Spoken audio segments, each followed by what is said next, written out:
What's up, everybody? Jason from Jason's Exotic Reptiles. Today, we're going to talk about navigating the real struggles behind reptile breeding. This video is going to talk about some of the real challenges that I've experienced over the years and some that you may encounter in the future. We'll show this guy off, who's a beautiful paradigm blood. You may have seen him in some videos in the past, and I thought he was a really good example because it sparked a memory for me of a time when I moved and I lost a whole bunch of animals. I'm talking like a third or half of the animals I had, most of them being larger, older adult animals that I put years of care, I grew a connection to. Thought he would be a perfect example to show off because this was a challenge that I encountered. Is animals die and things happen that are completely out of our control and sometimes within our control. That was probably one of my biggest regrets. Was in that move, I did everything right, but there were just some things that I did not do right at the last minute. I was tired, and ultimately I lost almost half of my group of animals that I had, which had me sparking, well, I need to now go buy some additional animals to fill those gaps. This was one that I spent a lot of money on, and kind of the lesson or the mistake, the challenge that was encountered in here is things don't always go as planned. You need to be able to pivot and move around. You also have to kind of accept the fact that these are living animals, and they're not just baseball cards that you can throw in the drawer. So things can happen. They can get diseases, cancers, tumors, all kinds of stuff like that. But this was one that I figured kind of sparked that memory and I'd show him off. Absolutely incredible animal. I would say one of the most common misconceptions is that breeding reptiles is this passive income stream, and it's something that you basically buy these animals and you're done. It is so far from the truth, as breeding reptiles can be semi-passive once it's established and moving. There's nothing passive about this business. These cages always need cleaning. They always need fresh water. The animal's care never goes away. So all this makes it a very non-passive income stream. And some people will say, I'll just hire employees. And that can work to a point. But now who's actually doing the care, raising, and breeding of these? I could never just fully pass off all of my knowledge that I've learned to an employee. Sometimes employees decide they don't want to be employees anymore. So you need to always account that this is not a passive income stream. This is a very active hobby. Another challenge that you will likely face as a breeder is when you have this beautiful litter of babies or clutch of eggs that hatch. You have all these amazing animals, but some of them don't want to eat. A handful will take to food right away. Some of them you need to give them live or other methods to encourage them, and others just do not want to eat. And that's where a lot of experience comes into play to figure out how to navigate those challenges. But it can be extremely frustrating when you have that perfect, ideal litter of babies or this pile of babies there, and the one you like the most, your holdback, just doesn't want to take to food.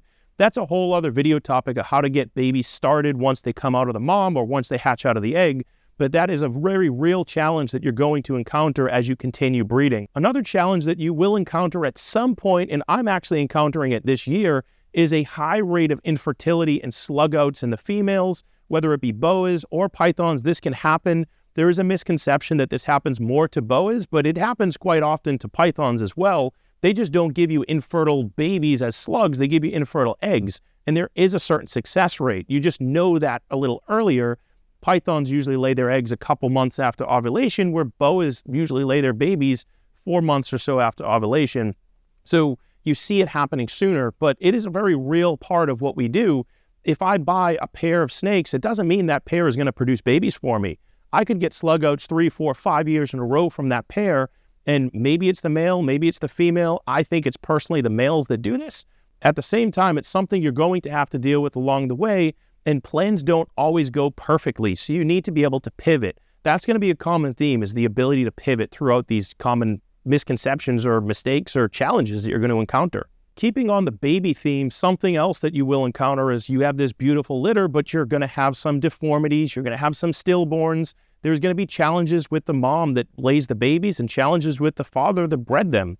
This is just the reality of what we do. Is not every baby of those 20 or 30 or however many babies you get are going to be perfect. And you have to be able to deal with those babies that are not perfect and make that decision of, can I get this baby established and sell it as a really nice pet to somebody for a low cost? What do I actually do with this? Is this too deformed and too far beyond where it needs to be? I usually give most babies a chance unless they're just completely deformed, they weren't developed right. but that's something that you will encounter, is that you're going to have these babies that are not perfect. The other element is now you have all these beautiful, amazing babies, and did you pick the right pair to breed? Is it something that you picked purely from a financial standpoint of, I'm going to take these animals, I'm going to put them together, I'm going to make profit on it? Or is it something you picked from a passion standpoint, and I got these animals because I love them? But you may have to sit on babies for a while. These don't sell overnight. Most, I should say, do not sell overnight, even if you price them extremely low. Sometimes pricing low actually works against you and people become skeptical. They don't even give you an inquiry because they say something must be wrong, something must be a scam here, especially for those newer breeders. That is a common misconception, that a lot of breeders hit this roadblock. After they've had these babies, now they can't sell them. They're sitting on them for a long time, which is increasing space and overhead and all this extra time of feeding these babies, maintaining them, caring for them, lugging them to and from reptile shows, or taking new pictures to post on sales platforms. It's a very real side of what we do, and it can be quite time-consuming. This leads perfectly into another point that I wrote down, which was mental fatigue. Just staying motivated to push through all these barriers when everything goes to plan, and then all of a sudden it seems like you hit all these roadblocks in a row. Females are slugging out, babies aren't selling, moms of these babies are dying, and the father is just too emaciated, and you're struggling to put weight back on him. So again, these are challenges that happen, and keeping your mental focus to continue driving, staying focused on the bigger picture is an extreme challenge with reptile breeding. It is certainly not easy to stay motivated once things start going wrong and you have a series of things that go wrong. Once everything's going great, you're on cloud nine, you're going full speed ahead. But once things start to tip in the other direction, it can be very discouraging because we're dealing with live animals.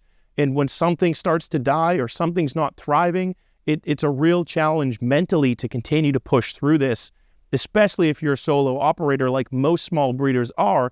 It's not like you can just say, hey guys, I don't feel like coming in today. You have to show up. And that's a really hard thing to continue to push mentally in that direction.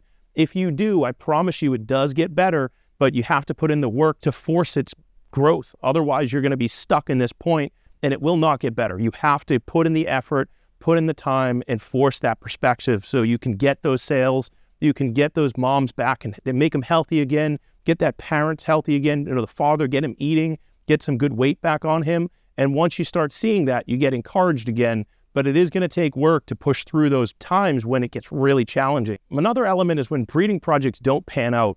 Unfortunately, there's a lot of people that don't know the full genetics of what they have, and they're selling things off as if they did. And they're going to be selling you stuff, and you're going to get surprise babies in a litter. You're going to get babies that didn't pan out. For instance, 100% hets. I've bought numerous 100% hets that didn't prove out to be 100% hets. They were not hets at all. And now I'm 3, 4, 5 years down the line into this baby that I've raised up, and I'm pivoting. So again, that concept of being able to pivot and evolve with what you have, make the best case out of it. But things don't always prove out to be 100% het. They should, genetically they should, but a lot of the times the breeders are not working with what they think they're working with. This happens more often than not. I'm always very skeptical of who I buy 100% hets from because it's happened to me in the past. And it's heartbreaking when you put all this time in, you think that this is going to be the pairing, you get this beautiful litter of babies and you look and you say, nothing happened here. Now, I'm not talking about when the odds are not in your favor. That's another side of being disheartened from the whole process. Sometimes you can take 100% het and 100% het and you get no visuals. It happens. Sometimes you can breed a visual to a 100% het and you get no visual animals out of it. But when you see that happen, it makes you question. And it can take 2, 3, 4 years of additional breeding to confirm whether what you were sold was actually a 100% het or not. So I always like to do at a minimum a visual to a 100% het. Unless I can avoid that by doing visual to visual, a lot of the times when I do this, the animals are either too rare to get those two together, or they're too expensive for me to put up that upfront capital to be able to buy that visual form, or even to buy 2 100% hets. And now you're dealing with 66%.